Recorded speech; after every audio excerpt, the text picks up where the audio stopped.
oportunidade, Senhor, de estarmos na tua casa para louvar e bendizer o teu nome, Senhor. Agradecemos pela semana que tivemos, Deus, pela tua presença conosco, pelo teu cuidado conosco, Senhor, em todo o tempo. Pedimos, Pai, que esteja conosco nesse tempo que estaremos aqui, que tudo que fizermos, Pai, seja para a tua honra e tua glória. Amém. Que o teu amor e a tua presença estejam conosco todo o tempo, Pai. Abençoa nossas vidas. Cuida de nós, Pai, como o Senhor tem feito até aqui. Graças te damos, oramos no nome do Senhor Jesus. Amém. Amém. Vamos cantar? Eu escolhi o hino 420. Cantamos bem desafiado, então, nisso. Ah, é? Eu desafiado. A terceira linha. Ah, é verdade. A gente aqui, esse hino lá do coro, a gente repete a terceira linha. Correrão e sem fadiga, andarão e sem cansar. 2 vezes estranho, certo? Vamos lá? Feios da Seara Santa, uivados pobres sois, mais forte é Cristo vosso Mestre, avante, avante, pois, os que confiam no Senhor, renovar-se-ão, crescerão em vigor, subirão até as alturas, correrão e sem fadiga, andarão e sem cansar, correrão e sem fadiga, andarão e sem cansar, voarão e nas alturas como águias serão. Cansados, tristes, sem alento, deixai-vos de chorar. Se onipotente é vosso Mestre, por que desanimar? Os que confiam no Senhor, renovar-se-ão, crescerão em vigor, subirão até as alturas, correrão e sem fadiga, andarão e sem cansar, correrão e sem fadiga, andarão e sem cansar, voarão e nas alturas como águias serão. Jesus está conosco sempre, assim nos prometeu. Coragem, pois, irmãos, avante, esses que nele já venceu. Os que confiam no Senhor, renovar-se-ão, crescerão em vigor, subirão até as alturas, correrão e sem fadiga, andarão e sem cansar, correrão e sem fadiga,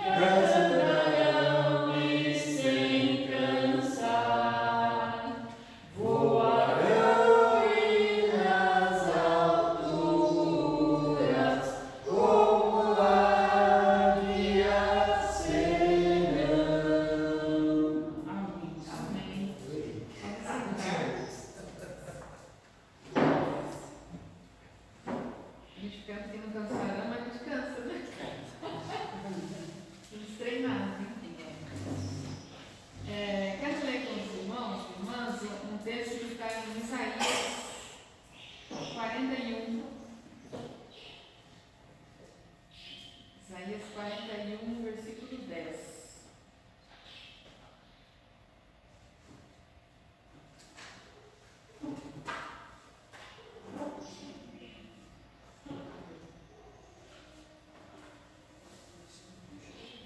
Isaías 41, versículo 10. Diz assim a palavra: Não temas, porque eu sou contigo. Não te assombres, porque eu sou teu Deus. Eu te fortaleço, eu te ajudo e te sustento com a destra da minha justiça. Amém? Amém. Acho esse versículo maravilhoso, né? Maravilhoso. Promessa muito boa, né? Mas assim, ele fala para a gente não temer. Mas a gente não tem medo? Eu tenho. E eu percebi que depois de uma certa idade eu fiquei com mais medo. Eu era mais corajosa, mas quando eu era mais jovem, né? Aí fiquei pensando, quais são os seus medos? Não precisa me responder, mas quais são os seus medos? Eu tenho um monte de medos. Você conhece alguns, medo de altura, quando ele quer ir em alguns lugares que eu falo, eu não estou. Medo de altura, medo de andar em lugares desconhecidos. Eu acho isso apavorante, né? Então, um medo muito ridículo, que muita gente fala que é ridículo, né? Eu tenho medo de lagartixas, não posso nem pensar nela que dá um negócio. Não é uma coisa, eu não sei porquê, elas nunca me fizeram nada, mas eu morro de medo. Eu não fico no ambiente que elas estão. Mas eu já vi pessoas que têm medos também, assim, que eu acho ridículo, né? Eu vi gente que tem medo de palhaço, de barata. Tinha uma professora que trabalhava comigo, ela tinha medo de passarinho. E os passarinhos, eles entram na janela na escola, tinha muita árvore, eles entravam e ela saía gritando, né? Assim, ela gritava mesmo, sabe? Minha prima tem medo de galinha. É, porque é uma prima tem medo de galinha, né? Então, assim, medo todo mundo tem. Né? E aí eu li que o medo é um estado de alerta extremamente importante para a nossa sobrevivência. Por quê? Se não tem medo de nada, você pode correr riscos, né? Se envolver em situações perigosas, né? Então, o medo é importante? É. Mas tem gente que sofre muito com essa questão, né? Vocês já viram, ultimamente tem sido muito comum o tal da síndrome do pânico. Né? A pessoa tem medo de coisas que você fala, como é que pode, né? Eu tenho um exemplo, uma amiga, ela morava num prédio que tinha 4 ou 5 andares e não tinha elevador. E ela chamou um técnico para consertar o computador dela, na época ainda tinha esse negócio de consertar em casa, né? E o cara foi de moto, parou na porta lá do prédio e ligou, né? Ela falou, não, pode subir. Aí quando ele viu as escadas, ela acho que no terceiro, ele viu as escadas, ele falou, não, eu não subi escadas. Pegou, subiu na moto e foi embora. Não consertou, ele não subia a escada. Ele tinha pânico, ele tinha síndrome do pânico e o pânico dele é a escada, ele não subia a escada.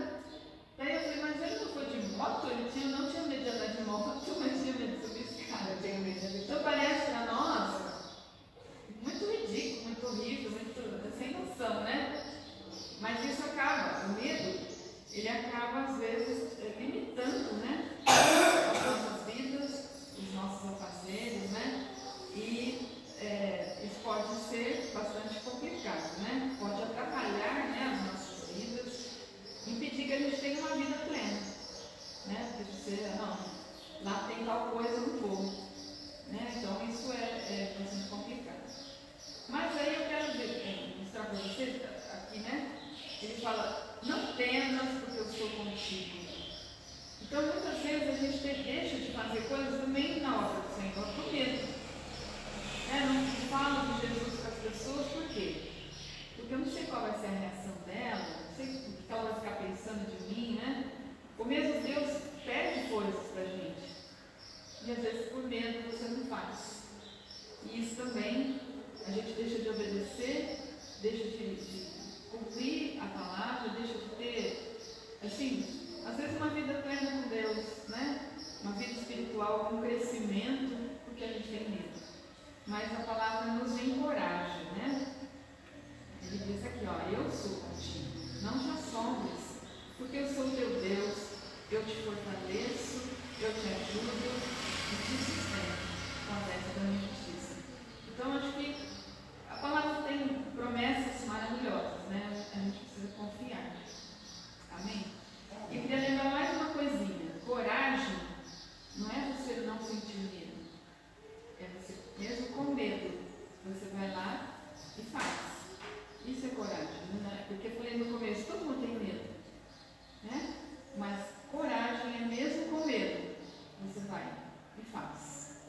Amém? Que a gente possa lembrar desse texto, né? Não temas. E é uma promessa do Senhor, eu estou contigo, eu te ajudo e eu te fortaleço. É Isaías 41, versículo 10. Amém? Amém. Vamos orar para nos separar, para se Kleber orar agora? Senhor Deus, Pai querido, Pai amado, viemos te louvar, viemos te glorificar, viemos te exaltar, Senhor. Por mais esta oportunidade, Pai, que temos, Senhor, de estarmos diante da Tua presença, buscando a Tua face, louvando, glorificando e exaltando o Teu nome, por tudo que Tu és e pelas Tuas bênçãos e pela Tua graça derramada sobre nós. E que Tu venha, Senhor, falar aos nossos corações e que possamos estar aprendendo um pouco mais de Ti e um pouco da nossa comunhão contigo, Pai. Em nome de Jesus. Amém.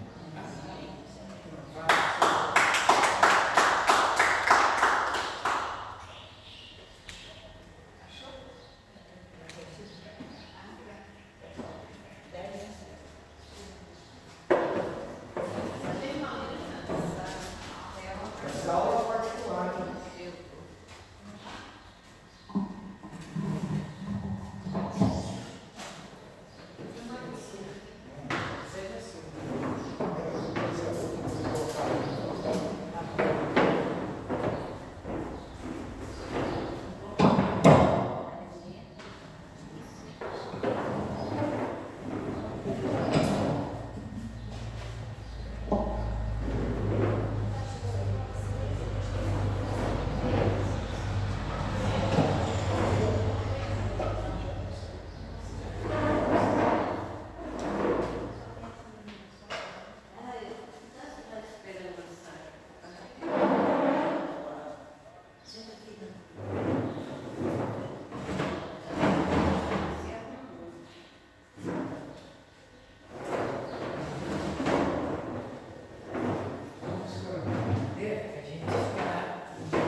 Bom, a gente está lendo o texto de Daniel, né? Nós vamos entrar agora naquele que eu acho mais fascinante dos capítulos do livro de Daniel. Fascinante, difícil. Difícil, que é o capítulo 11. O pastor fala de difícil porque ele é considerado um dos capítulos mais difíceis de interpretação da Bíblia. É mesmo. Ganha até de Apocalipse. Mas nós vamos ver que, na grande verdade, ele bem explicadinho, ele vai descortinar muitas coisas aí para nós. Tá, ok? Então, o capítulo 11 do livro de Daniel é uma das passagens proféticas da Bíblia mais detalhada. Ele é considerado o capítulo de profecias sobre o futuro mais detalhado possível. Tá ok? Então, ela é essencialmente uma declaração da verdade. Vocês podem ler lá, capítulo 11, 2. Ei, você consegue ler para nós? 2. E agora te declarei a verdade.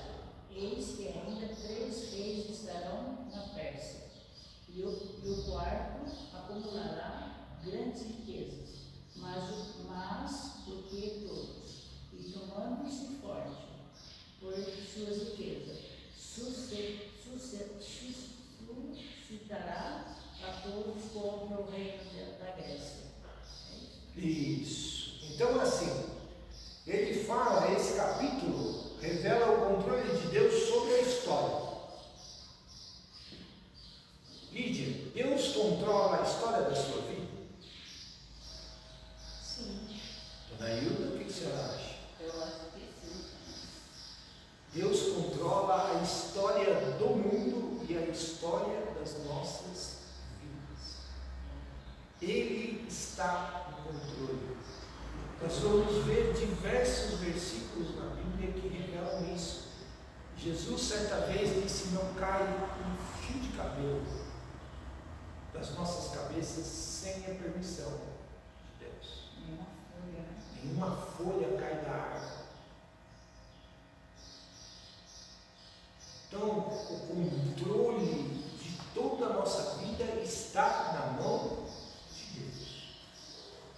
Tudo bem? Por isso que Moisés, por causa da comunhão que Moisés tinha com Deus, Moisés sabia disso. Moisés fala: olha, quando um embate que ele tem com Deus, e aí Deus vira para ele e fala assim: olha, Moisés, eu vou exterminar esse povo, você arruma, eu vou te dar um outro povo, e aí você vai liderar esse outro povo que eu vou te dar. Aí Moisés vira para Deus e fala assim: não, você não me tirou lá do Egito, me trouxe até aqui, fez o que fez para chegar ali. Muitas pessoas leem esse texto e falam assim: Moisés era ousado, mas a intimidade que ele tinha com Deus era tamanha que permitia a ele essa ousadia de entrar em debate com Deus. Jesus fala para Israel: eu falo com as pessoas por sonhos, por revelações. Com Moisés não. Mas com Moisés, meu servo, eu falo Faça fácil. Ontem. Tamanha a intimidade, tamanha a comunhão. E aí Moisés vira para ele e fala assim: não, nós vamos fazer o seguinte, então eu agora vou lhe colocar uma condição. Se você exterminar esse povo, você risca o meu nome do livro da minha vida, mostrando que cada um de nós tem um livro da nossa história. Lembra que nós comentamos sobre o que será julgado o nosso espírito? Não, a nossa alma, porque ela é o registro. E como é que fica registrado isso? No livro da nossa vida, que cada um de nós tem. Deu para entender? Conseguiu entender, Lígia? Sabia que você tem um livro lá no céu que conta toda a história da Lígia, desde que ela nasceu até o dia que ela morreu? Está tudo registradinho lá. Tá certo? E isso foi o que Moisés disse. E Daniel, a gente vai ver que Daniel vai ganhando com o passar do tempo, com o passar dos anos, esse status de homem muito amado. A Bíblia nos revela que tem alguns homens que Deus amou verdadeiramente. Pode citar algum aí, meio?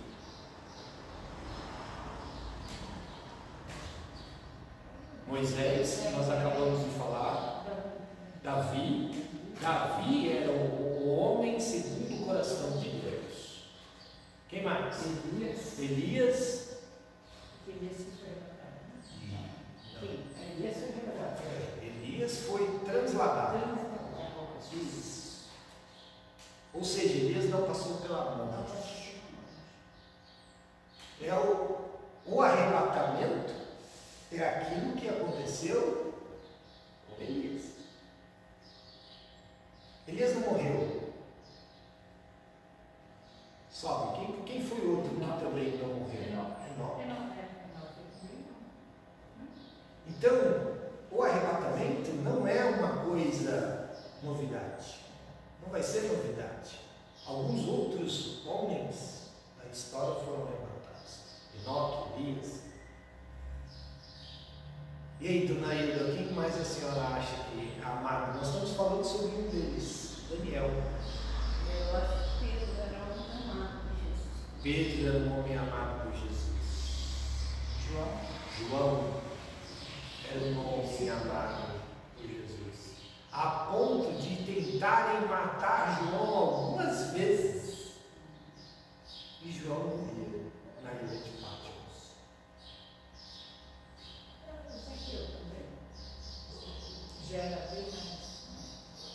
Zaqueu, ele era um homem que tinha um propósito especial.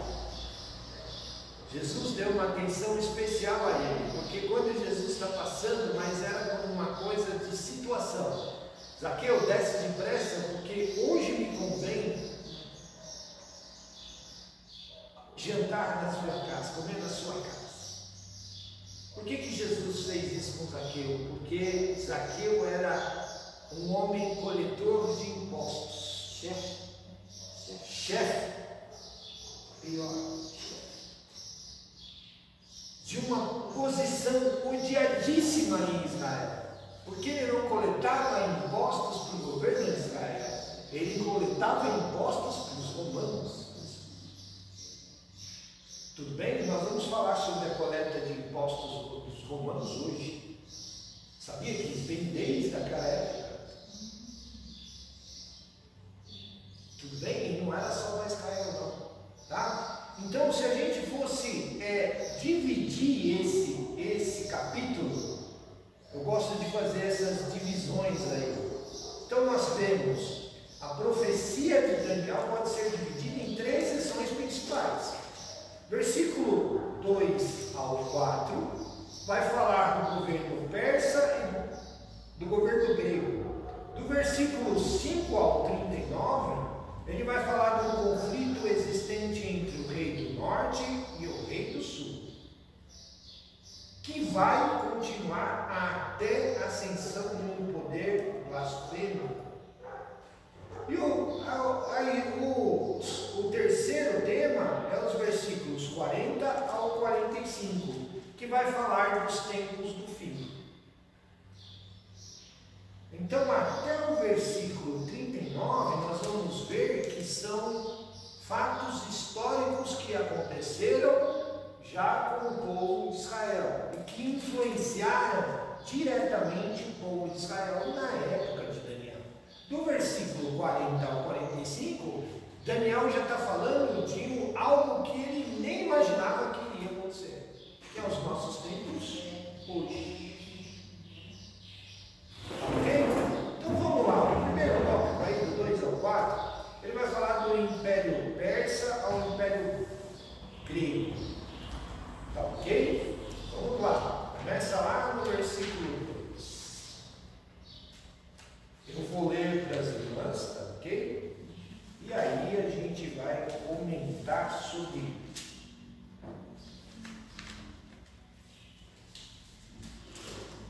Entretanto, eu já estava de pé a servir. Esse versículo nós falamos na aula passada, né? O que vou dizer a vocês agora é verdadeiro. Surgirão 3 reis na Pérsia, seguidos do quarto, que será o mais próspero que os demais. E quando ele estiver forte por meio de suas riquezas, instigará todos contra o reino da Grécia. Então um rei poderoso aparecerá, governará um vasto reino e fará tudo o que lhe agradar. No entanto, assim que ele aparecer, seu reino será desfeito e dividido entre os 4 ventos do céu. Vocês lembram de quem nós estamos falando?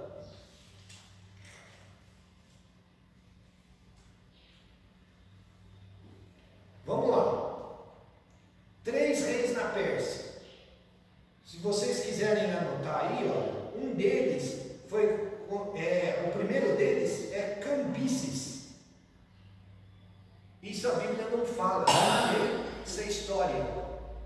Na época de Daniel, tá ok? Nessa época da história, Cambises, Esmerdiz, que ele era chamado de um falso. Sabe por que ele era chamado de falso? Porque ele adorava contar uma mentira e ele exaltava o reino dele mais do que a mentira. E ele usava de falsidade para conquistar as outras cidades em volta dele. Então ele era chamado por Cambises o falso. Tudo bem? Esmirtes o falso. E Dário I.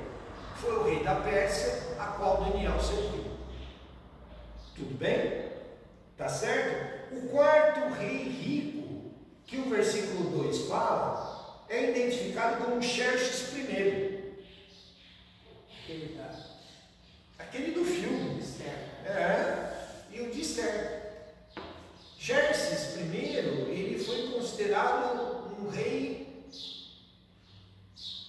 muito poderoso, mas que mudou. E teve um fato na vida dele que fez ele mudar. Sabe quem é esse fato? O pastor acabou de falar. Esther. Xerxes era considerado um rei sanguinário. Ele conquistava antes das nações pela força, até que em um certo momento algo muda na vida dele. E era Esther. Esther sentiu. Mudam a vida de Xerxes. Mardoqueu e Esther. Esther era a sobrinha do Esther era a sobrinha de Mardoqueu. Só que Xerxes transforma ela em rainha, porque Xerxes se apaixonou por ela.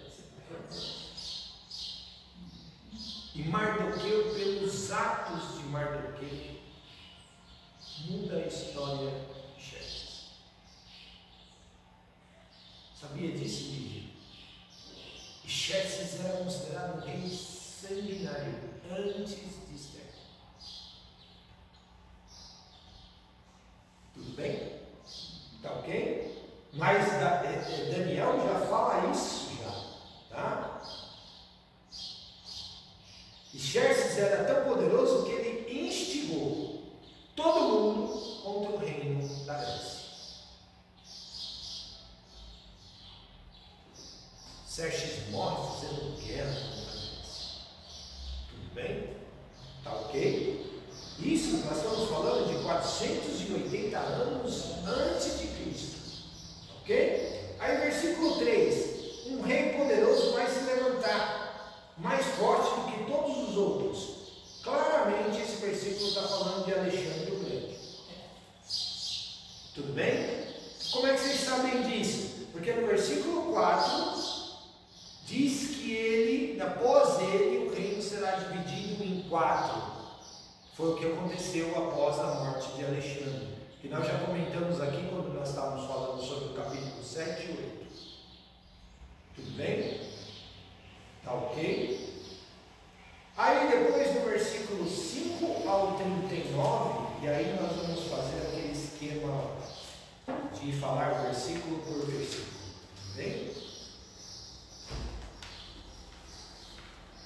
Depois de alguns anos, versículo 6, eles se aliarão à filha do rei do sul e irá ao encontro do rei do norte para fazer um acordo.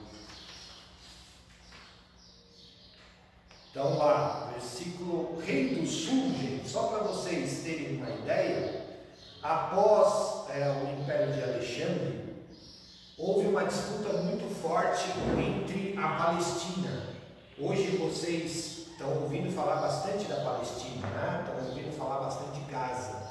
Mas a Palestina naquela época também englobava Israel. Tudo bem? Então todo aquele entorno, Gaza, Israel, a Síria, Líbano, era todo considerado como uma área da Palestina. Tá ok? E ela teve, depois da morte de Alexandre, houve uma grande disputa por essa região por dois reis, que era o rei do sul e o rei do norte. O rei do sul, pela história, ele é chamado de Ptolomeu. Ele governava toda aquela região do Egito. Tudo bem? E o rei do norte, que governava através da Síria e dos Seleucidas, ele governava toda a Mesopotâmia. Irã, Iraque, aquela região toda considerada Mesopotâmia, até o Egito. Tudo bem? Diversos reis passaram por ele, mas a grande guerra vai ser entre Ptolomeu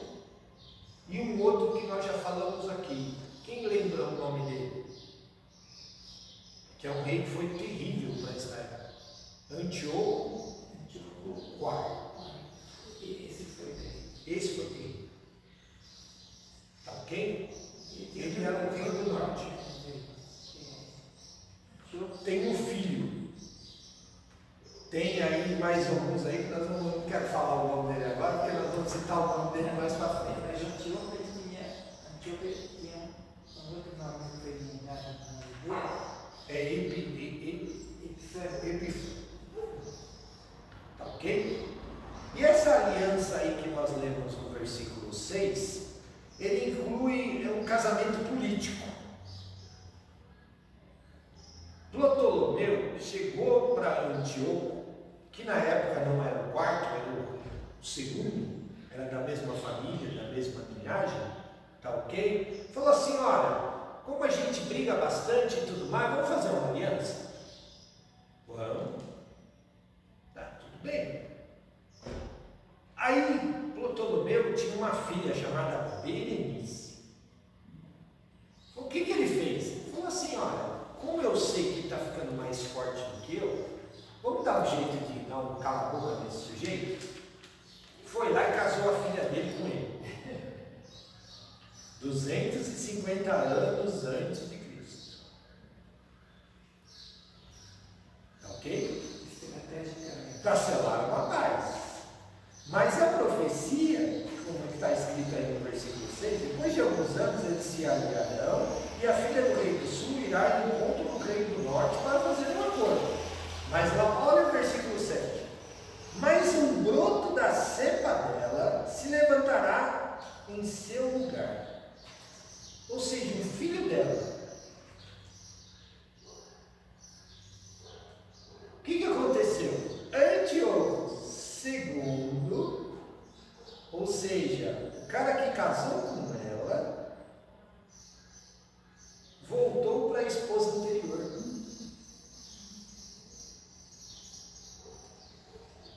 Laodice. O que Laodice fez? Falou: olha, como eles tinham os haréns, como eles podiam casar com diversas mulheres, ele não mandou Berenice de volta. Só que a Laodice ficou com ciúmes da Berenice. O que a Laodice fez? Foi lá e matou a Berenice e o filho dela. Envenenou ela. Aí Ptolomeu ficou muito, mas muito chateado com isso. Tá certo? E aí que a guerra descambou de vez.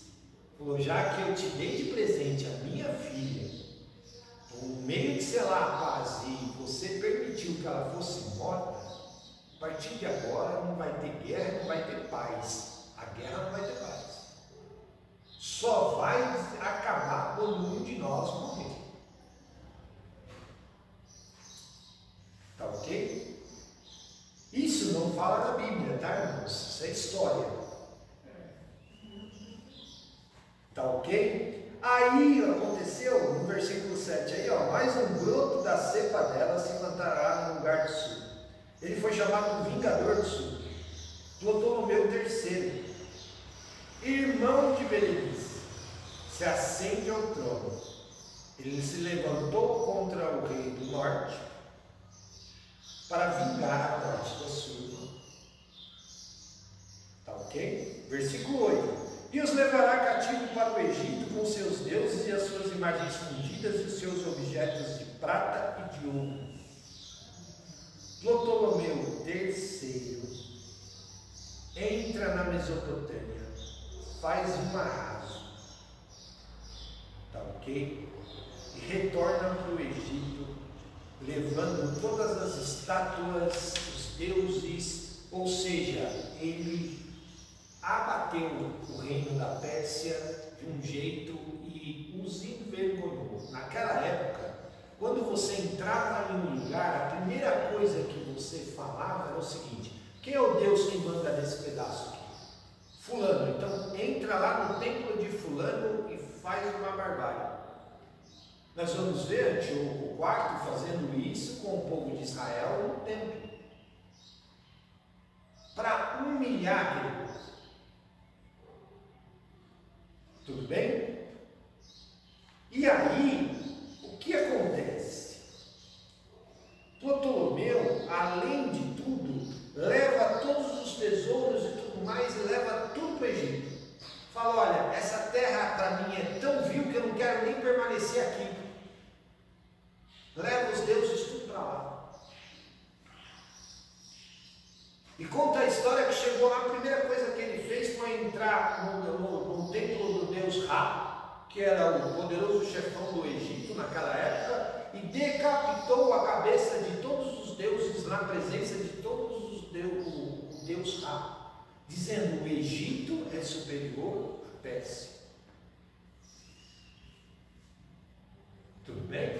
Isso é só um fato histórico para vocês ficarem sabendo. Tá ok? Versículo 9: e o rei do norte voltará a seu país. Nessa época, o rei do norte era Seleuco, que ele tentou invadir o Egito. Tudo bem? Tá certo? E aí vai contar essa história até o versículo 15.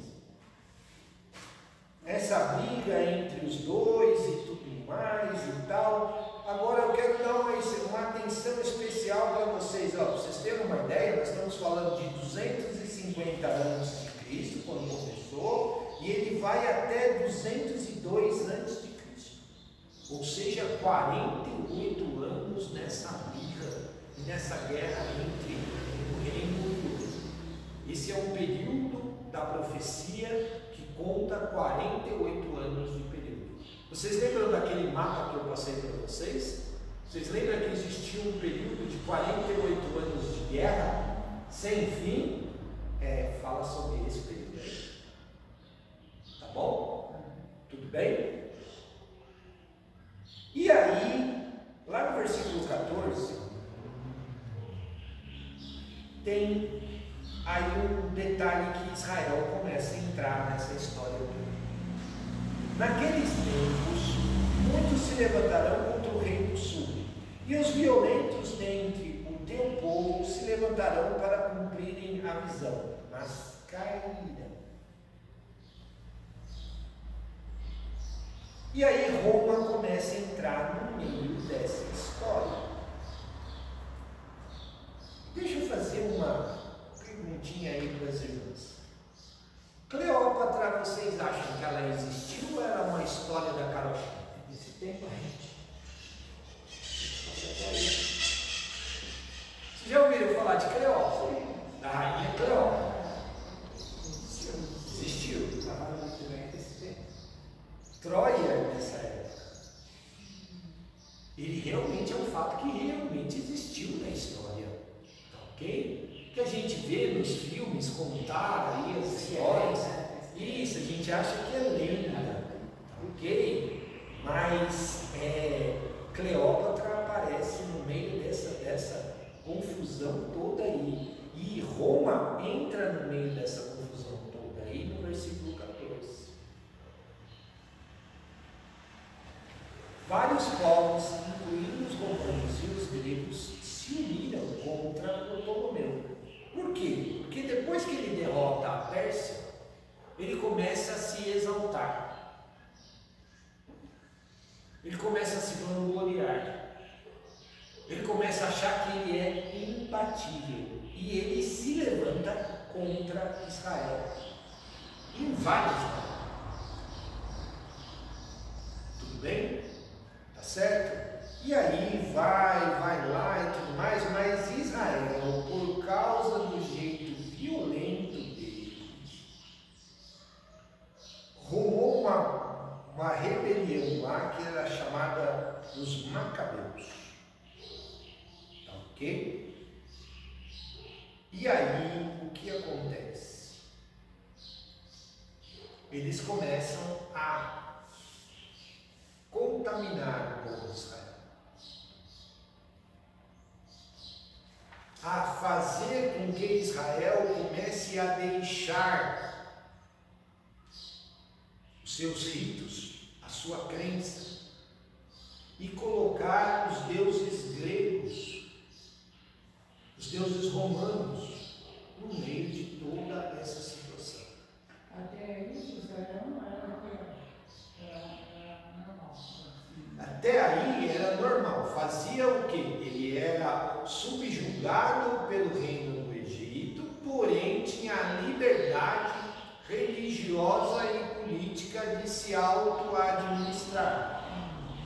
Tudo bem? Só o que acontece? Com a ganância do rei do Egito aumentando, com o poderio dele aumentando, os impostos eram mais necessários e o povo começou a gerar revolta. Com toda a revolta que tinha, ele ia lá, extinguia a revolta e usava a mesma história de dominação. Só que contra o povo de Israel, o que aconteceu? O povo do Egito percebeu que não adiantava lutar contra Deus, porque já estava na cultura. O Egito Era quem dominava Israel. O Israel ficar bem no meio do mapa, no meio dos dois, entre o Egito, você tem o Egito desse lado, e você tem, por exemplo, se você pegar aquele mapa que eu passei já para vocês vão ver o Irã, a Síria, o Líbano do outro lado. E Israel está bem no meio. A diferença é que os povos são desse tamanho, Israel é desse. E Israel ainda tinha Gaza dentro dela. A faixa. A Palestina ficava do outro lado, Cisjordânia, Síria, Líbano, Irã, Iraque e assim por diante. Mesmo assim, não. E aí o que acontece? Toda vez que esses povos entravam em guerra, quem estava no meio? Israel. Então Israel era a passagem obrigatória, tanto de um lado quanto do outro. Apanhava de cá e de lá. Ah, eu quero ir lá destruir o Egito. Mas Israel está no meu caminho. Então, na passagem. E até hoje, né? Exemplo, se você está no Egito, aí vem a pergunta, mas eles não passam por lá do Israel. Então essa coisa não passa tempo. Por quê? Porque essa birra existe até hoje. Daquela época, nós estamos falando de 202 antes de Cristo. Até hoje. Hoje se dão relativamente bem. Eu não mexo com você, você não mexe comigo e está tudo certo. Ponto. Tá ok? Até hoje é assim. Você vê?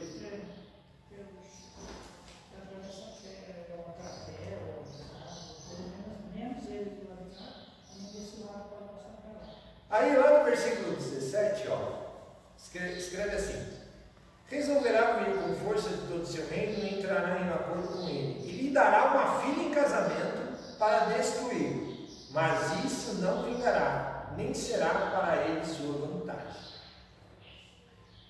Nós estamos falando de 193 a.C. Antíoco III tenta usar de diplomacia e trapassa contra o Egito, que nessa época era governada por Ptolomeu V. Ele faz um acordo de paz e dá a sua filha, Cleópatra, em casamento para Ptolomeu. O plano era que Cleópatra servisse os interesses dele, de Antíoco III, minando o rei do sul por dentro. No entanto, o plano falha. Por quê? O que acontece? Cleópatra se apaixona por Ptolomeu e dá uma banana para o pai. Fala, não, eu não vou matar ele. Não, eu não vou. E a história conta que Cleópatra era uma mulher formosa. Era uma mulher muito bela.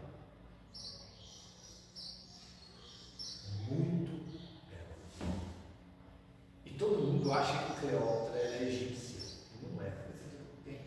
Ah,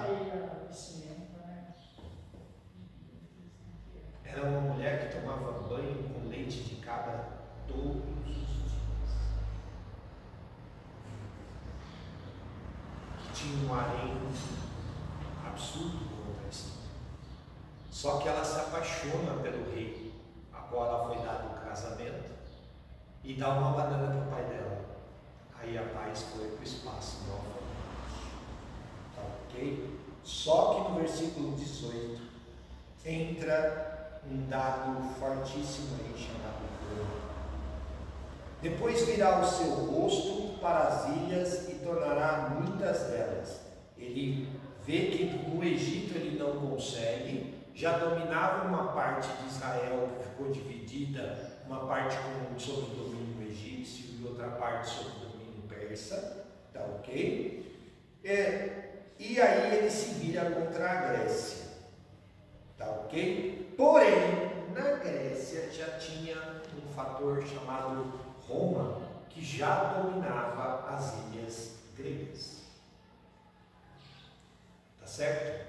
E aí ele vai querer fazer guerra contra Roma e tem um probleminha aí muito grande. Versículo 19.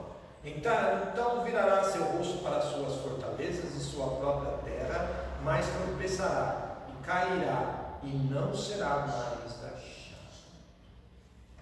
Antíoco III se retira do seu próprio território, onde tenta saquear templos e as fortalezas para pagar um imposto que ele devia contra Roma. Ele não se voltou contra as ilhas da Grécia? Só que na Grécia acha Roma.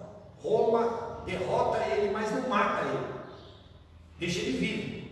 E fala para ele, volta para sua terra. Só que assim, Roma tinha um estilo de dominação assim.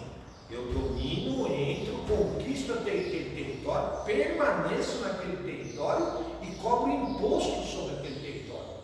Era mais ou menos o que Salomão fazia. Salomão já fazia isso há muito tempo lá atrás. Ok? Lembra que nós falamos sobre Zaqueu? Era isso que Roma fazia. Entrava, conquistava o local e fazia o próprio povo cobrar imposto do povo. Eu te domino militarmente e financeiramente falando. E ainda te faço um agrado. Lembra quando nós falamos da construção do segundo templo? Quem foi que construiu o segundo templo? Herodes. Por que ele construiu o segundo templo ainda maior do que era o templo de Salomão? Para agradar o povo, mas para dominar. Por que isso é importante dizer? Porque nós vamos ver que essa história do que aconteceu lá atrás, antes de Cristo, agora, antes de Jesus voltar, é o que está acontecendo. Ah, mas como é que você pode afirmar isso? Essa semana, não sei se as irmãs têm o hábito de escutar o jornal. Você sabia que no terceiro templo já existe o projeto dele e as peças dele já estão todas montadas? O terceiro templo de Israel. Lá. Eu participo de um grupo de debate entre judeus que fala sobre a reconstrução do terceiro templo. Maior que isso?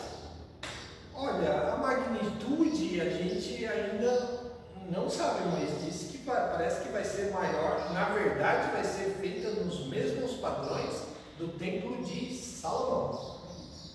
Tirando Herodes no meio dessa jogada aí.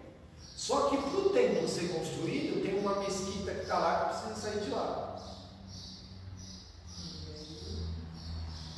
E tem um sujeito que tem tentado voltar ao poder do mundo, que numa entrevista essa semana, quando colocado, disse: eu não só vou participar, como eu vou financiar e vou construir. Nos nossos dias, hoje. Mas tem um detalhe: aquela mesquita tem que sair de lá. Teoricamente, não, porque se eles enfiarem, por exemplo, fizerem uma demolição daquela mesquita que existe lá, vai haver uma confusão no mundo árabe sem precedentes. Aí começa tudo de novo. Por isso que é importante o fator político. Alguém que domine aquela região, politicamente falando, para que aquela mesquita saia de lá e o templo possa ser construído. E só tem um ser hoje, um governante hoje que tem esse poder. E ele está se mostrando quem ele é. Donald.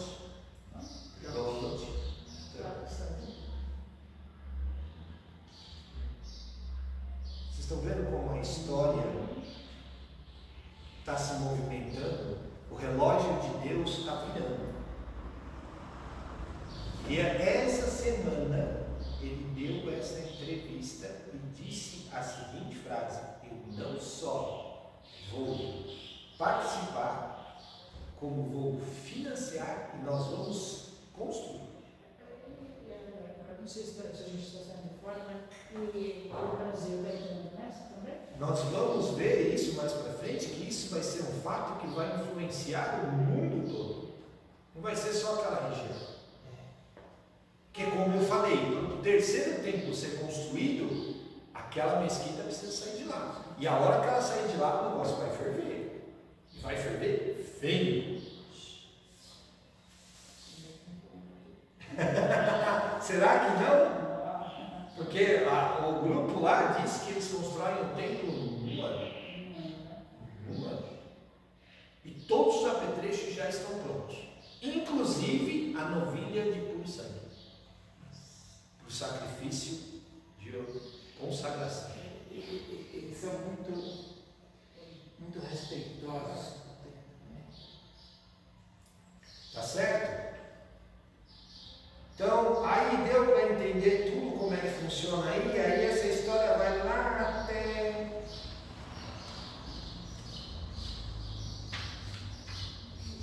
o versículo 20 lá.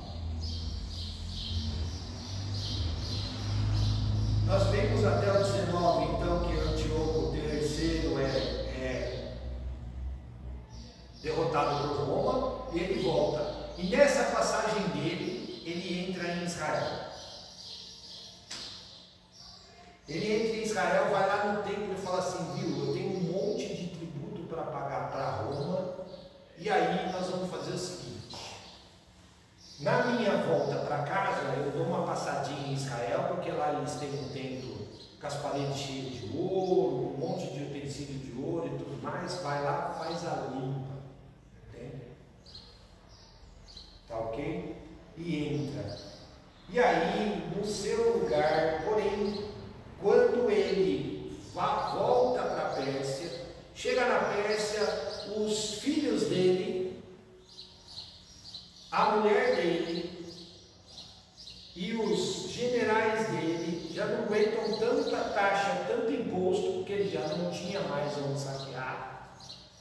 Ele se volta contra o próprio povo nessa ânsia. Porque Roma disse o seguinte para ele: você volta para sua terra de boa, nós não vamos te incomodar e tudo mais, mas está aqui a minha carga de tributos.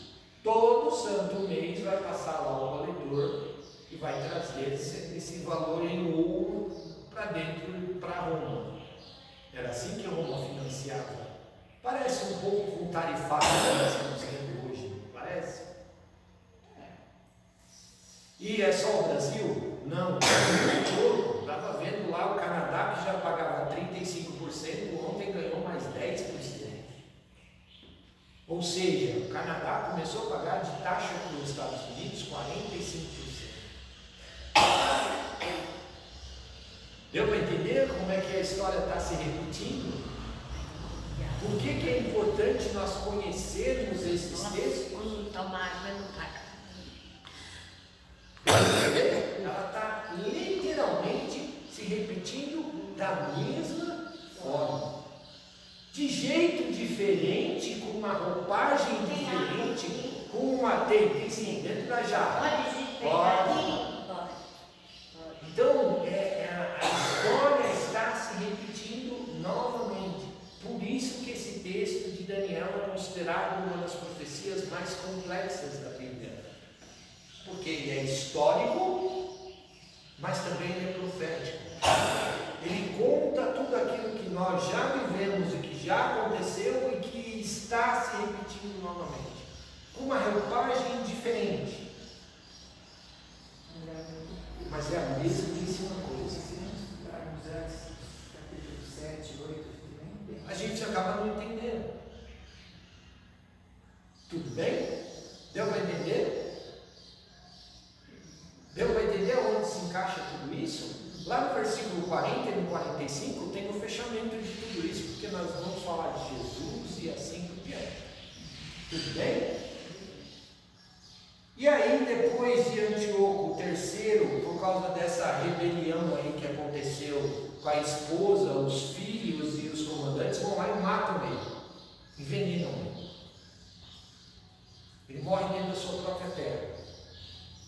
Por isso que o versículo 19, então virará seu rosto para as suas próprias fortalezas e de sua própria terra, mas tropeçará e cairá e não será mais achado, porque a esposa e os generais e os filhos dele, no lugar dele, 187 até 175 a.C., se levanta Seleuco IV, que é filho dele. Ele é chamado do arrecadador de tributos.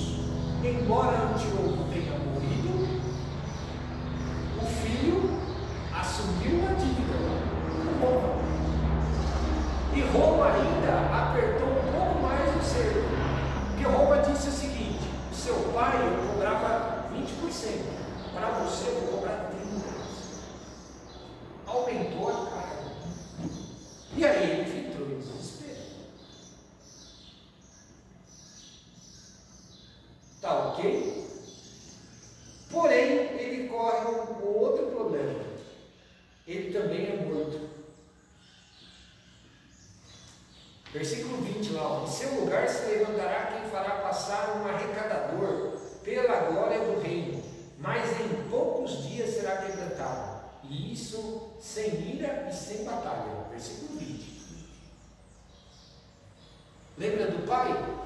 Morreu, traído pelo seu próprio povo. Foi o que aconteceu com o filho também. Família. Depois se levantará, versículo 21, depois se levantará em seu lugar um homem vil, a qual não tinha dado a dignidade real, mas ele virá caladamente e tomará o reino com seu engano. Aí nós estamos falando de Antíoco IV. Esse cara é o cara que vai acabar com Israel. Não tinha nada a ver com a família dele. Não.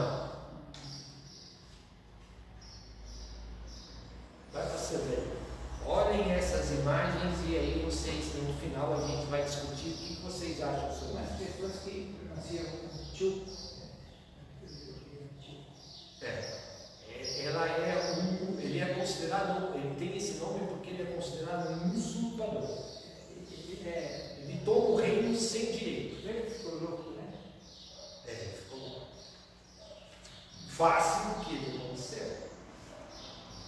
Versículo 22, ó. Com os braços de uma inundação serão arrancados de diante dele e serão quebrantados como também um príncipe de um cerco.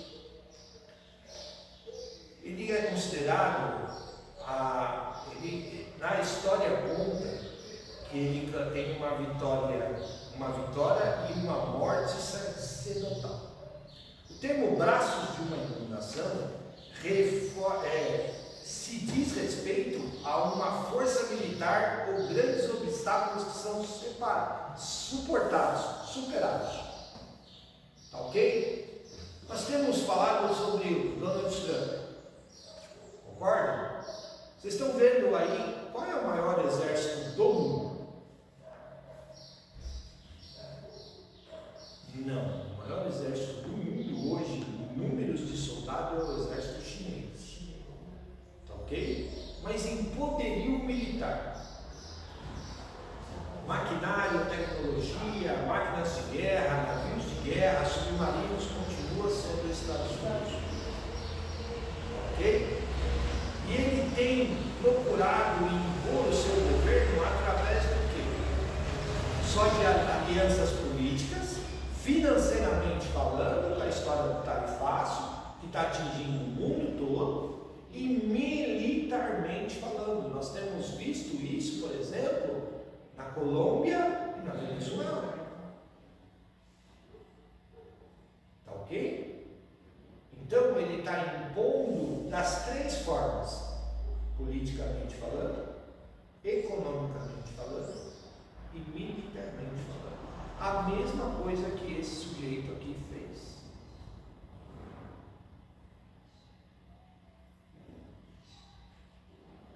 E ele coloca aqui, ó, vocês perceberam no versículo 22, com braços de uma inundação serão arrancados de diante dele e serão quebrantados, como também o príncipe do conselho. Quem é o príncipe do conselho? De quem que ele está falando aqui? Ele está falando que Antíoco IV, ele vai destruir exércitos e vai destruir nações, inclusive a nação do príncipe do conselho. Quem é o príncipe do conselho? Aqui está a aliança. Jesus. Ele fez uma aliança sacerdotal. Ele entrou em Israel, dominou Israel. Lembra que eu falei que Israel era dividido entre uma parte do Egito e uma parte da Pérsia? O que ele faz? Ele vai lá, derrota o Egito dentro de Israel, essa força egípcia que estava dentro de Israel, e domina Israel por inteiro. Falou: eu não preciso pagar mais pedágio, visando o Egito. Tudo bem? Só que o que ele faz? Ele faz uma aliança com os sacerdotes. Ele vai lá e, olha, tudo bem, eu vou deixar seu templo ali e tudo mais. Meus antecessores levaram tudo que tinha dentro do templo. Está aqui umas pecinhas de prata para vocês substituírem as de ouro que foram levar. Só que aí o que ele faz? Chega um determinado momento, mais para frente, a gente vai ver que essa aliança cai. Porque Onias, sacerdote Onias, que era o sumo sacerdote dessa época, se rebela e fala: viu, não, eu não quero mais esses utensílios de prata aqui no templo. Vocês levaram utensílios de ouro. Então, se você quer aliança e quer passagem livre para o Egito, sem confusão, então nós vamos fazer o seguinte: você me devolve as coisas de ouro. Ah, eu não tenho que assumir os seus costumes. Se o seu costume é esse, se a sua lei é essa, e aí eu vou voltar aos Estados Unidos hoje de novo. O que ele fez com o Brasil? Que é aquela história do Bolsonaro. Não, a sua lei diz isso, mas a minha lei lá, eu até esqueci o nome lá da lei do imposto, Magnites, que é uma lei deles e que ele quer impor aqui no Brasil.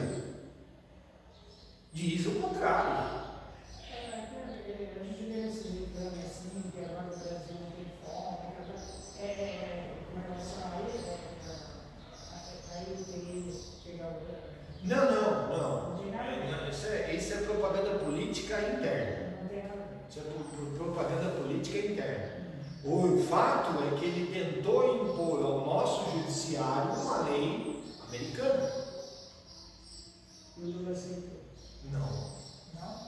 Está esperneando até hoje. Mas está colocado. Está colocado. Ele impôs. É a mesma coisa que esse sujeito fez aqui.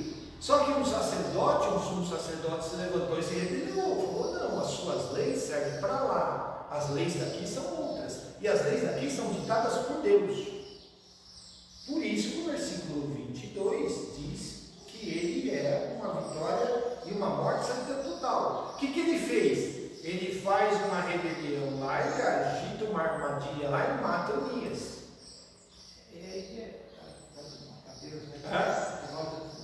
Já que você está se opondo a mim, eu vou lá e vou te matar. Tudo bem? E aí no versículo 23, porque depois com o pacto que ele usará de engano, subirá e se fará forte como pouca gente. Ele fez uma aliança lá com os sacerdotes que não concordavam com Onias, manda matar Onias, também isso daí é história, tá, gente? História agora de Israel. Tá ok? Manda matar Onias, e aí os sacerdotes lá fazem uma aliança com aquela turma toda, mas essa aliança tem duração de pouco tempo.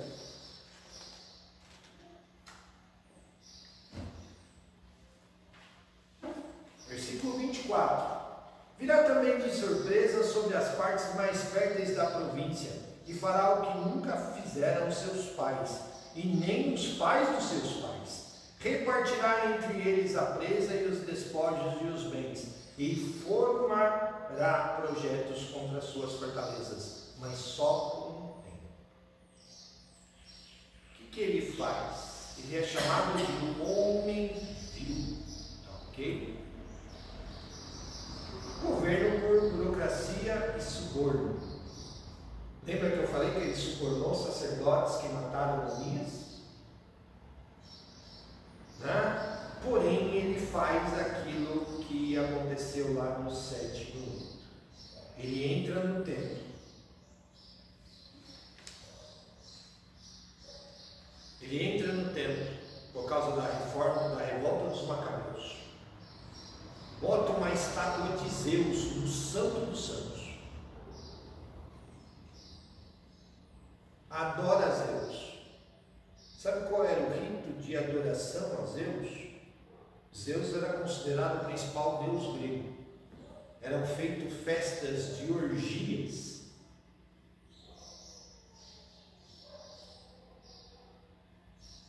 Diante da estátua de Zeus. Homens com homens, mulheres com mulheres, crianças, homens com mulheres e assim por diante. Dentro do templo, dentro do Santo dos Santos, o lugar onde ficava a Arca da Aliança.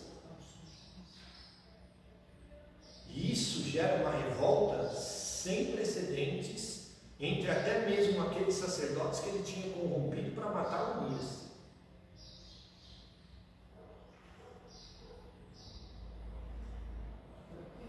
Essa gíria é antiga.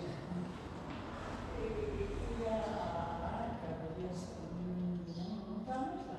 Na verdade, a Arca da Aliança sumiu desde a época da Babilônia. Ninguém sabe. Aquela que Moisés fez lá atrás sumiu desde a época da Babilônia.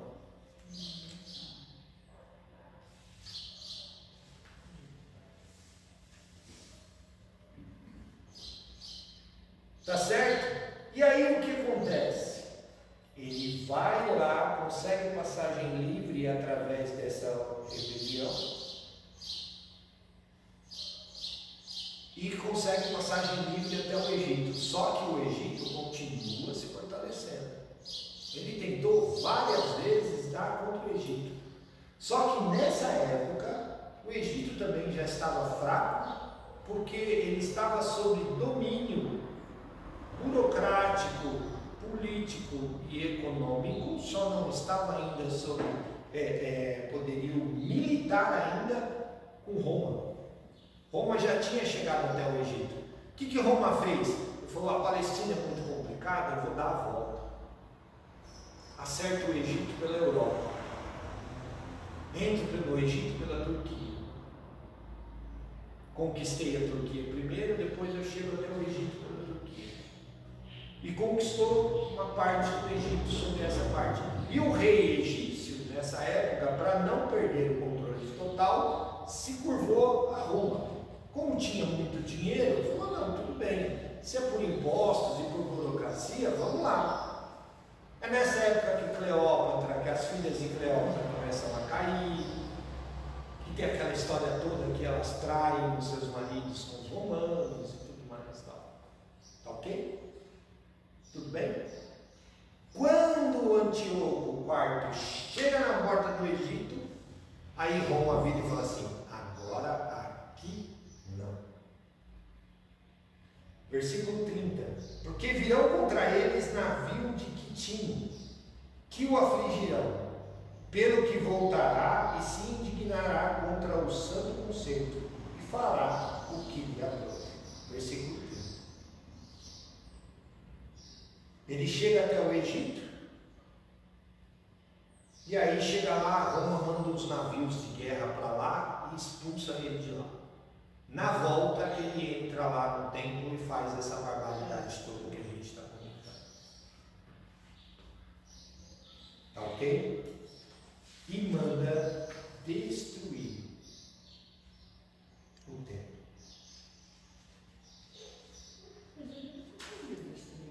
Tudo não, porque Herodes vai lá e reconstrói aquilo que ele destruiu, tá ok? E aí nós vamos ter aí a outra parte ali do versículo, que é do 33 em diante. Deu para entender Epifânio? Antíoco, aliás, Antíoco IV, chamado Ouviu, por causa daquilo que ele fez no templo e daquilo que ele fez com Israel. Tá ok? Tudo bem? Versículo 33. Os sábios entre o povo ensinarão a muitos, todavia cairão pela espada e pelo fogo, e pelo cativeiro, e pelo roubo de algum tempo.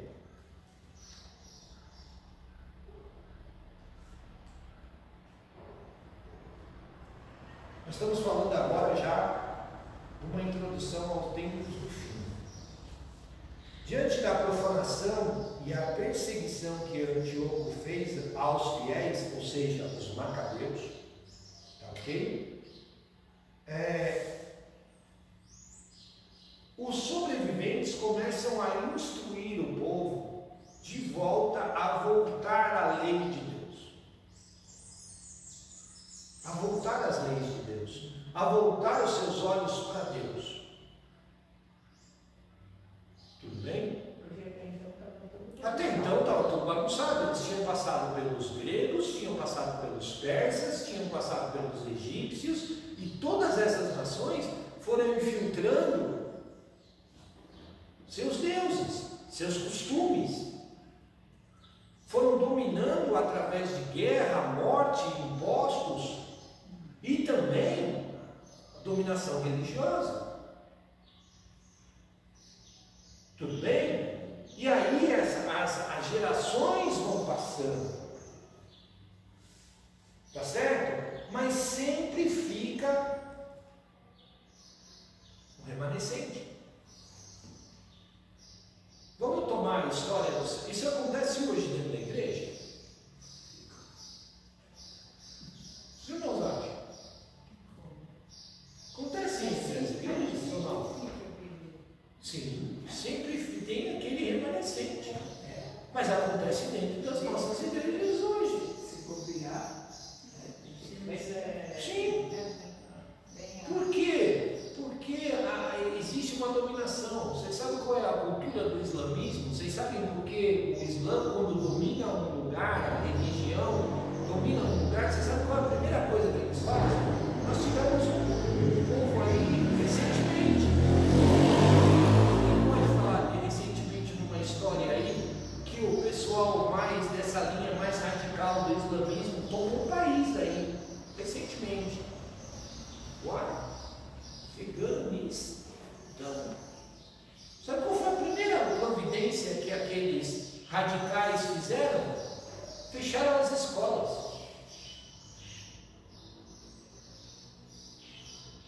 O meu povo pega porque lhe falta o conhecimento.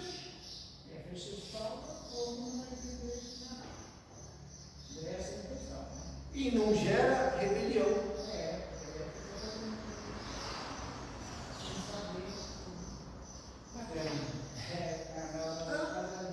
No quadradinho. E quem tem conhecimento, retém o conhecimento, acaba dominando através do quê? Conhecimento. É uma estratégia. Porém, ficou os remanescentes.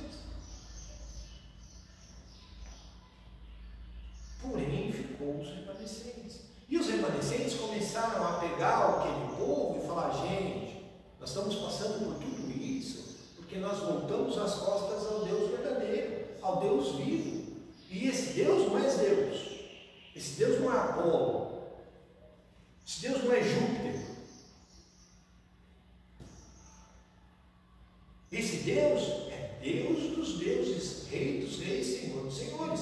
Ah, mas por que nós estamos passando, por que Ele permitiu então que nós passáramos por séculos de dominação, de humilhação e tudo mais? Porque nós nos voltamos as costas para Deus. E Deus nos permitiu. Deu para entender?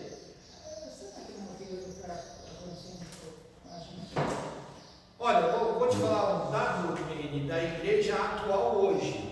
Segundo os dados dessa última pesquisa feita pelo IBGE, a igreja cresceu. Sabia disso? Que a igreja cresceu em mais de 15%. A igreja cristã no Brasil cresceu em mais de 15%. Sabia disso? Acho que o pastor já deve ter acompanhado isso. É a realidade ou não? O que você acha? O que você acha, dona Hilda? É a realidade que vocês têm visto dentro das igrejas? Rodoviária, que nem diz o pastor Marcos?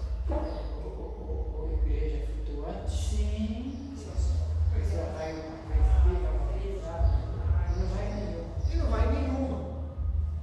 São pessoas, ela cresceu em pessoas flutuantes. Pessoas que não têm compromisso. Que não querem compromisso com Deus. Querem as bênçãos de Deus, mas não querem o Deus da bênção. Não quer mudar de vida. Porque exige mudança de vida. Ou seja, a igreja está sendo profanada por esse tipo de pessoa. Por quê? Porque eu quero dizer que sou cristão, mas não quero ter compromisso com Deus dos cristãos. Eu não quero mudar de vida. Eu trago as coisas de fora para dentro.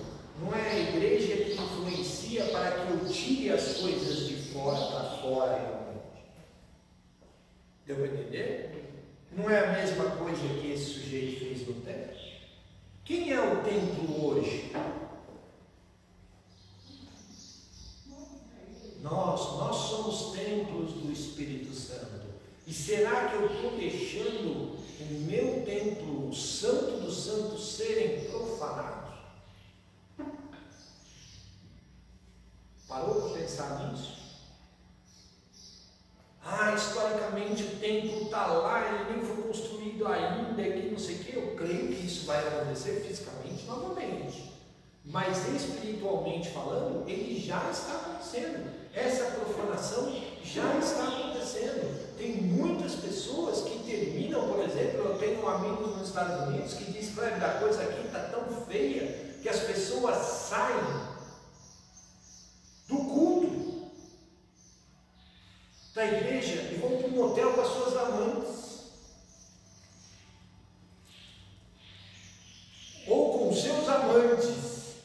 Entendam aí, diz que o bom entendedor, segundo a irmã, uma amiga nossa disse isso para mim há uns 3 cultos atrás.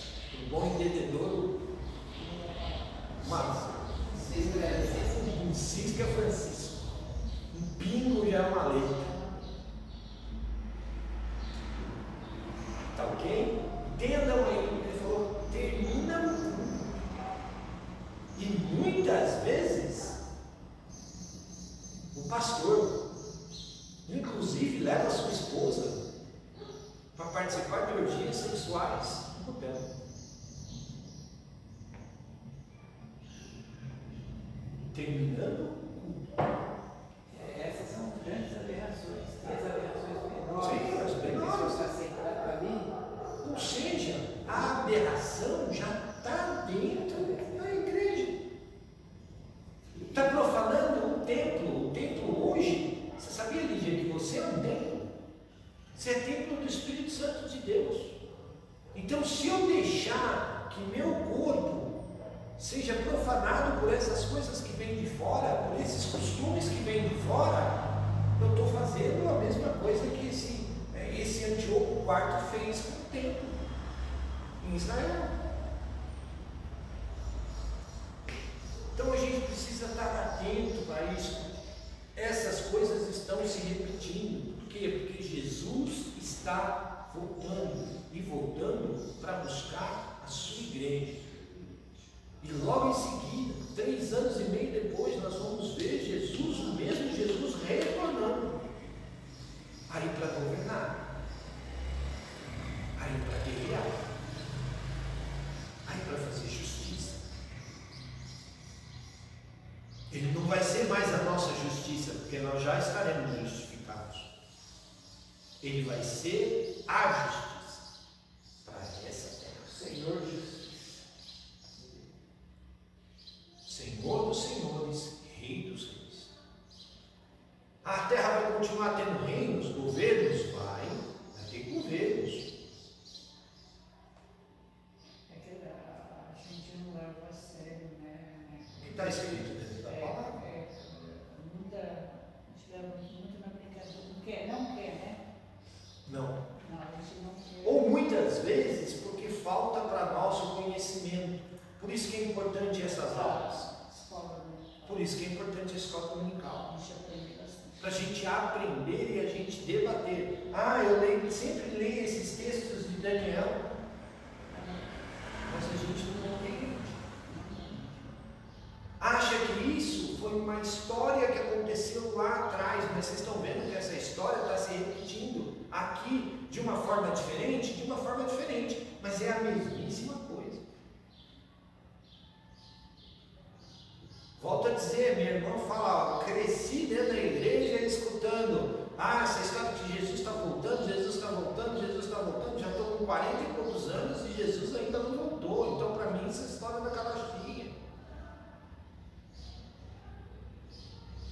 Conversando com ela ontem, na casa da minha mãe, falei, história da carochinha, um conto de fadas que você fala, está se cumprindo, não está não? O negócio está ficando sério. Acorda, porque senão você vai fazer parte dos 50% que vai ficar. E não acha que quem ficar aqui o negócio vai ser lindo, maravilhoso. Não, vai ser não. A gente pensa assim, que Deus é amor, Ele não vai deixar ninguém. Mas nós já sabemos que Deus também é justiça. Sobre esse daqui, os irmãos entenderam?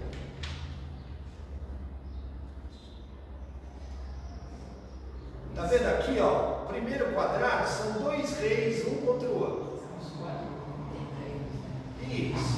São 2 reis, um contra o outro. Tudo bem? Tá certo? Aí no segundo, aqui, ó.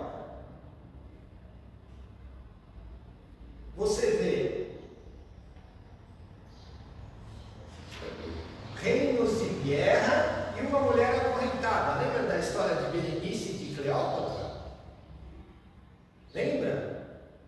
Não é bem isso aqui?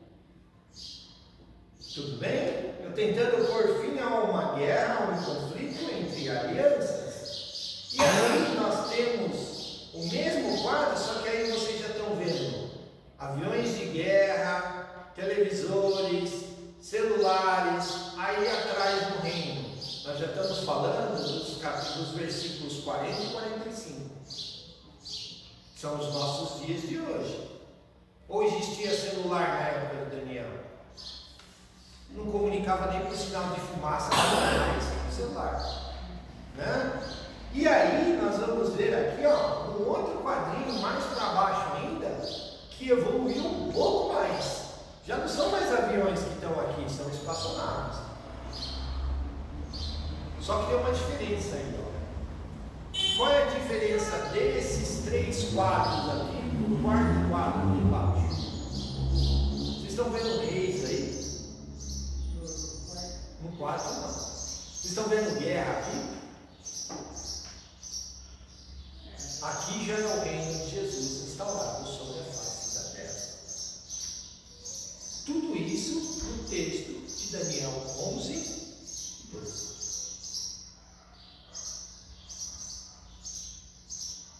Tudo bem?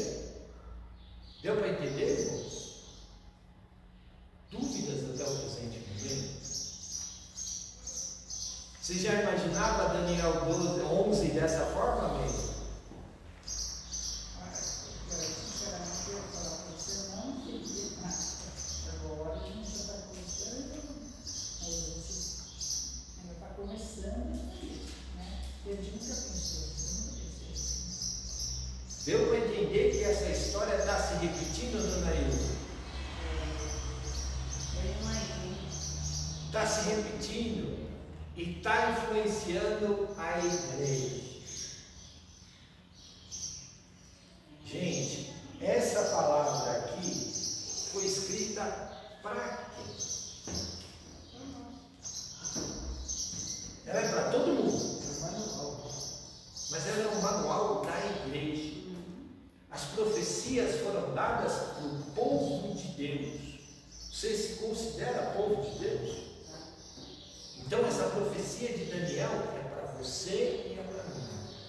É para os nossos. Aconteceu já em Daniel e está se repetindo nos dias de hoje. Como é que Moisés falou? Deus falou, esse teu povo, tal, meu povo não, é Seu povo. É seu, é meu. Seu povo. Eu faço parte dele muito meia boca, porque ele falou, eu fui criado lá no Egito. Com intervenção sua. Então não chama de meu povo. Teu, em primeiro lugar. E Deus se alegrou. Deus ficou feliz com essa programação. Então, acorda, igreja. Acorda, porque o teu Deus está voltando. Que Jesus está voltando. Está voltando para buscar uma igreja. Uma igreja. Lembra da história dos textos do joio e do trigo que nós comentamos terça-feira? Alguém já colheu trigo aqui? Nunca viram, nem viram uma plantação de trigo? Gente, você olha a plantação do campo de trigo assim, é verdinho e tudo mais e tal, e tem um negócio lá misturado no meio que o passarinho traz, porque o passarinho ama trigo. Só que junto com ele traz aquilo que nasce no mato. Você já viu aquilo que nasce no mato, que nasce numa espiga? Aquele é o joio. Ele é muito parecido com o trigo. Muito parecido mesmo. A olho nu você não consegue separar ele. Então quando a colheitadeira vem, quando aquilo fica tudo prateado, dourado, porque seca, fica dourado. A hora que aquele campo fica dourado, vem a máquina colheitadeira e colhe tudo, o joio e o trigo. No meio. Só que vai chegar uma hora que vai ter uma separação. Como é que eles separam? Eles jogam aquilo. E aquilo que tem substância, aquilo que tem peso, o vento leva o joio. Porque ele é vazio por dentro. O trigo, por ser mais pesado, ele cai e passa pelas peneiras, para que a palha seja descartada também. Eu acho que é igual o cultivo de arroz, né? É, mais ou menos a mesma coisa. A diferença é que o arroz você bate para que saia a casca. O joio e o trigo não, você levanta e sopra ar nele. Na hora que você sopra o ar nele na quantidade correta, o joio vai embora. Porque o joio não tem substância. O joio não tem peso. Não tem nada dentro dele, a não ser palha. Quando ele seca, aquilo que está dentro dele morre. E a igreja é a mesma coisa. Por isso que Jesus compara aos campos de joio e trigo. Vai ser separado. vai passar pelo julgamento. E aquele que não tem nada dentro de si, que é vazio, vai ser descartado. Pensa nisso. Amém?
Noé. A João está com vergonha porque está sozinha, então fica para o próximo, tá? Então tá bom. Pastor, tem aviso, pastor? Hoje nós vamos ter a ausência do casal à noite, da Nancy e do Roberto. Ele está com algum problema lá, na mensagem, tá? Então, eu peço que quem prefere que venha e um pouco melhor que eu, para você falar. De louvar a Deus, né? E eu queria falar para mim, pode ser para mim. Queria falar sobre a Lid. Nós colocamos no discipulado dela, para depois do almoço do domingo. Então a gente agora almoça, a gente tem que ir uma meia hora mais e passa, né? Discipulado.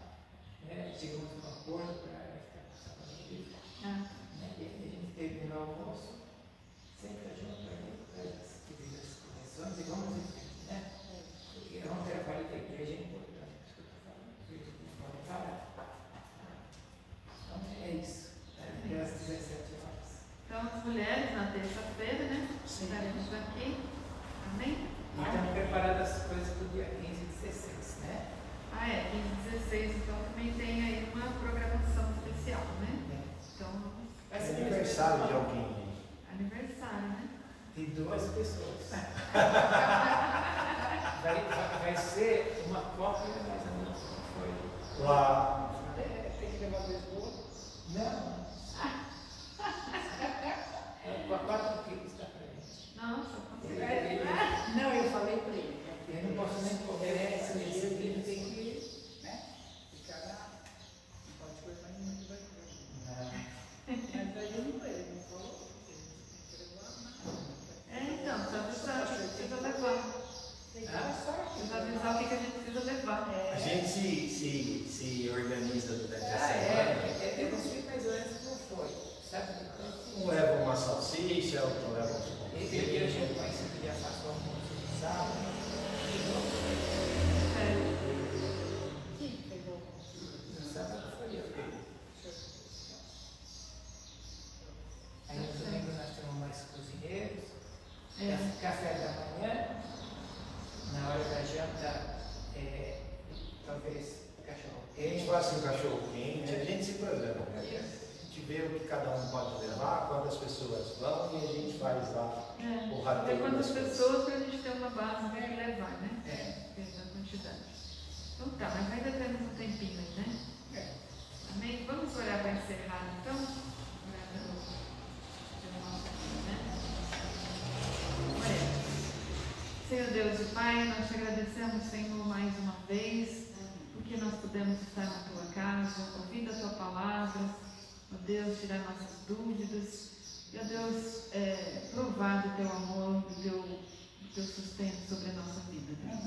Obrigada por tudo, continua conosco, Senhor, no nosso almoço, que o Senhor possa abençoar o alimento de cada um aqui, Senhor, cada mesa aqui representada, que não falte o alimento, que ó Deus possa derramar da tua graça e da tua bênção, Pai. Abençoa o nosso dia, que nós tenhamos um dia de paz na tua presença e logo mais à noite possamos prestar um culto agradável ao Senhor. Aleluia. Obrigado por tudo, leva-nos para casa na tua paz. Eu oro e agradeço no nome do Senhor Jesus, que nos ensinou a orar dizendo: Pai nosso que estás nos céus, santificado seja o teu nome, venha o teu reino, seja feita a tua vontade, assim na terra como nos céus. O pão nosso de cada dia nos dai hoje. Perdoa as nossas dívidas, assim como nós perdoamos os nossos devedores. E não nos deixes cair em tentação, mas livra-nos do mal, pois teu é o reino, o poder e a glória para sempre. Amém.